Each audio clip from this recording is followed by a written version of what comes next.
आम आदमी पार्टी के नेता ऐसे यू टर्न लेंगे ये किसी ने नहीं सोचा होगा। पार्टी के नेताओं के खिलाफ हो रही कार्रवाई से आपकी नींद उड़ गई है। पार्टी के मुखिया अरविंद केजरीवाल को भी ईडी का बुलावा आ गया है और सब जानते हैं कि एक बार जिस नेता की कुंडली ईडी के पास पहुंच गई फिर उसके लिए बचना मुश्किल हो जाता है। मनीष सिसोदिया, संजय सिंह के बाद केजरीवाल भी ईडी के रडार पर है। वहीं आपके खिलाफ हो रही कार्रवाई के बीच आपके नेता बैकफुट पर दिख रहे हैं। जो नेता पहले ताल ठोक कर कट्टर ईमानदार बनते थे वो जेल पहुंच गए हैं और जो बाहर है वो माफी मांगने के लिए बेचैन है। अभी हाल ही में एक बहुचर्चित फिल्म आई थी जिसका नाम था पुष्पा। उसका एक डायलॉग बहुत प्रसिद्ध हुआ था कि पुष्पा कभी झुकेगा नहीं। समकालीन राजनीति में भी ऐसा दल है आप, जिसके नेता पहले ये कहते थे कि हम झुकेंगे नहीं, लेकिन अब आपके नेता ऐसे झुक गए हैं कि सब हैरान हैं। राजनीति से भ्रष्टाचार खत्म करने का दावा करने वाले केजरीवाल अब यू टर्न लेकर उन्हीं लोगों से हाथ मिला चुके हैं जिसे पहले वो भ्रष्ट कहते थे।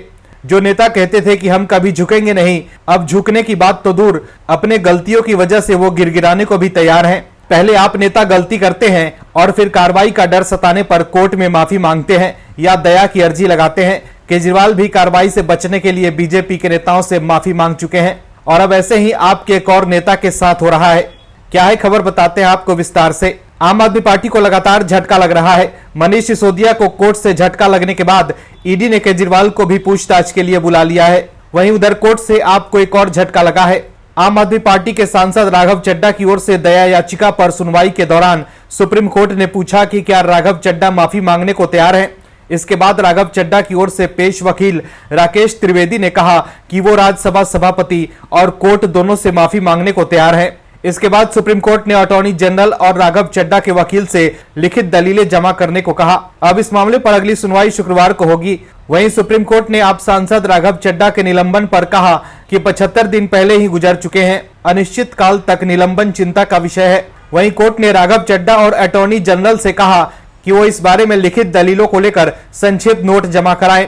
सुनवाई के दौरान एजी ने कहा कि यह सदन की कार्रवाई का सवाल है, कोर्ट के इस मामले पर सुनवाई का क्षेत्राधिकार नहीं बनता। अटॉर्नी जनरल ने कहा कि इस मामले में कोर्ट हस्तक्षेप नहीं कर सकता, ये पार्लियामेंट का अधिकार क्षेत्र में आता है।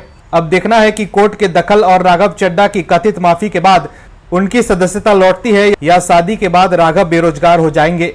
Bureau report, OMH news. और भी वीडियोस देखने के लिए चैनल को सब्सक्राइब करें और बेल आइकन को दबाएं।